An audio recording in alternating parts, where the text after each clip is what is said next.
Hello dear students, welcome to my computer science class. So we were discussing the chapter number system.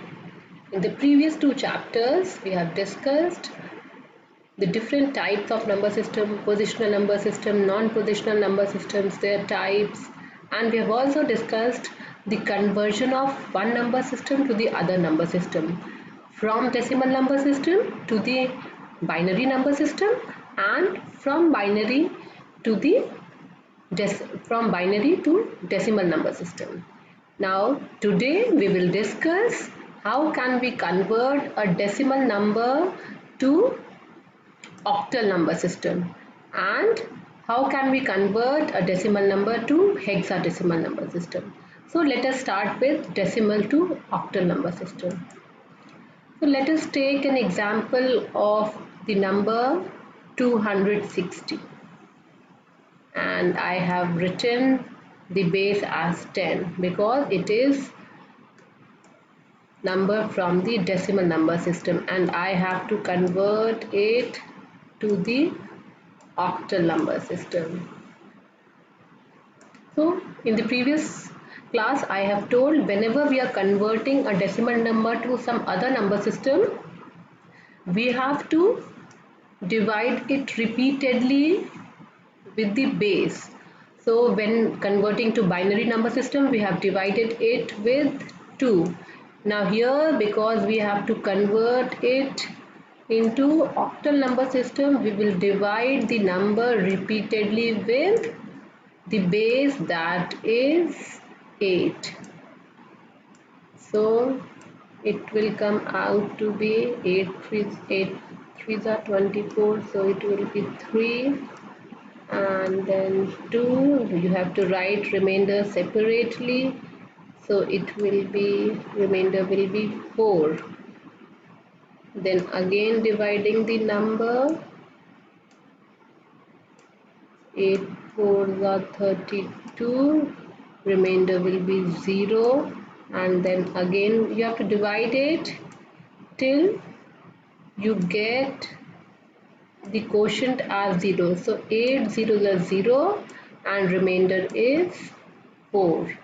Now writing the remainders in a reverse order from bottom to top is, so we can write 4 0 4.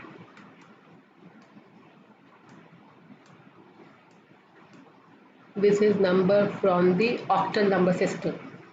So I have written the base 8. Now how can we check that whether we have converted the number correctly or not? Simple, by converting it back to the decimal form. If the same number is there, if after converting 260 comes as the answer, then that means we have converted it correctly. So let us see how can we convert an octal number to the decimal number system.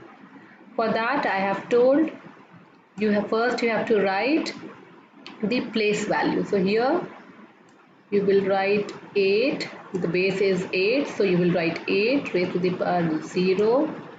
This is 8 raised to the power 1, and this is 8 raised to the power 2. This is the first step. Now the second step will be, I'm using a different colored pen because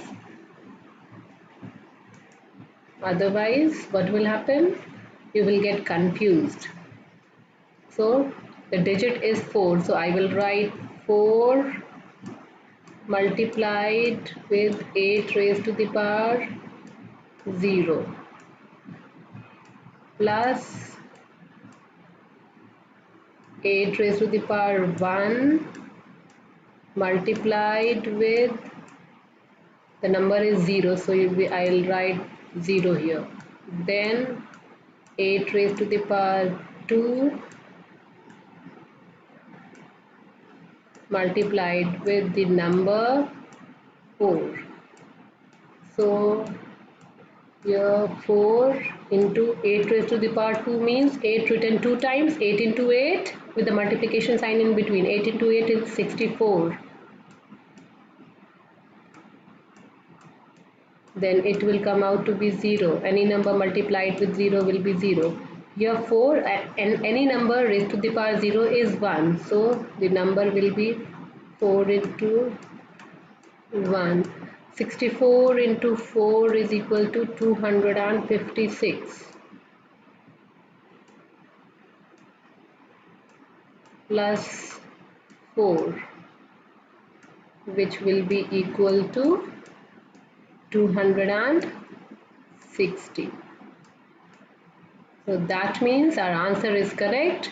We have correctly converted the decimal to octal and back from octal to decimal. So this was the conversion from decimal to octal number system. Now let us see how can we convert a decimal number to hexadecimal number. Now let us see how can we convert decimal number to a hexadecimal number system. I have taken the same number 260 and I am going to convert it into a hexadecimal number system.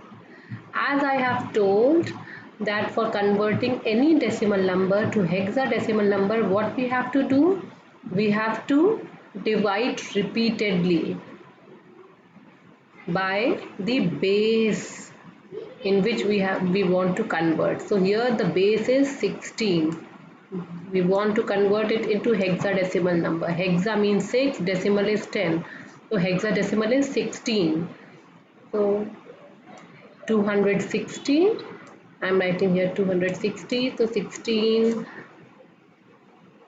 16s are 256. So the remainder will be 4. Then again dividing it with 16. 16 ones are 16, remainder is 0. And then again dividing it with 16, zeros are 16 and remainder is 1. Now writing the remainders from bottom to top, that is 1, 0 and 4. This is the hexadecimal equivalent of 260. Now how can we check whether we have converted it correctly or not? Yes, by converting it back to the decimal number. So let us check how can we convert it back into the decimal format. This is 104 is in hexadecimal format. Now let us convert it back to the decimal format. The first step is writing the place values. So for 4 it will be, this is the units place, so 16 raised to the power 0.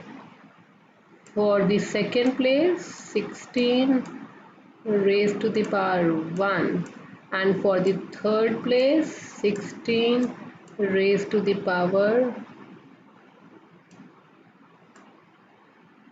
2.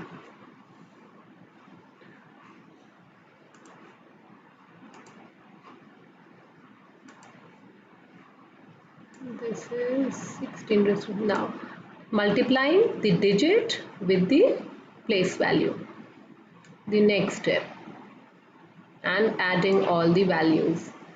So 4 into 16 raised to the power 0 plus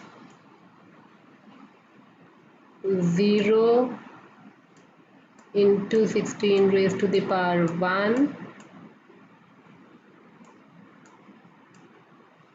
plus 1 into 16 raised to the power 2. So 16 raised to the power 2 is 16 into 16, which is 256 plus 0 plus 16, any number raised to the power 0 is 1. So 4 into 1 is equal to 4, and 256 plus 4 is 216. That means we have converted it correctly. Let us see one more example of decimal to hexadecimal conversion. We are going to convert 335 into hexadecimal format. So let us divide 335 with 16. So it will come out to be 20. Remainder is 15.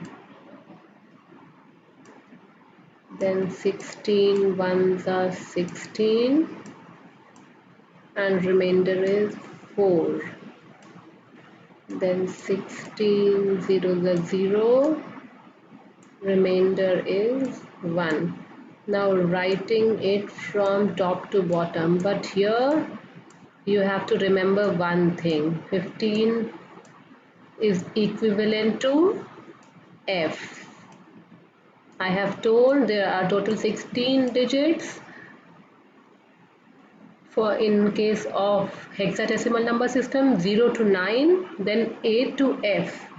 A means 10, B means 11. So whenever the remainder is above 9, you have to write the symbol A to F, not 15. So you will write 1, 4, F. This is the correct representation of hexadecimal equivalent of 335. Now let us convert it back. First you will write 14F, then you will write the place values: 16 raised to the power 0, 16 raised to the power 1, 16 raised to the power 2. Then multiply with each digit. So F is equal to 15. So you will write 15 into 16 raised to the power 0 plus 16 raised to the power 1 multiplied with 4 and 16 raised to the power 2 multiplied with 1. So 16 raised to the power 2 is 256. 256 plus 16 fours are 64. Any number raised to the power 0 is 1, so it will be 15, and the total come out to be 335. So students, this was all about the different conversions of the chapter, the number system. Now there are few terms like bit, byte and nibble. What is a bit? The smallest unit in computer processing is called a bit, and it is a unit of data that can either be of the two conditions, either 0 or 1. Now byte, group of 8 bits, is called as a byte, and byte is able to represent a character. Now a nibble, half a byte, is called as a nibble. N-I-B-B-L-E. Nibble is half a byte, or 4 bits is called as a nibble. So this was all about the chapter number system. I hope you all have enjoyed the chapter. Even I love this chapter a lot. I love explaining this chapter, doing all the mathematical sums, and I'm sure if you have understood these conversions correctly, then you will also enjoy the different conversions. So students, that is all for the chapter. Now we will complete the exercises in the next video. Thank you students.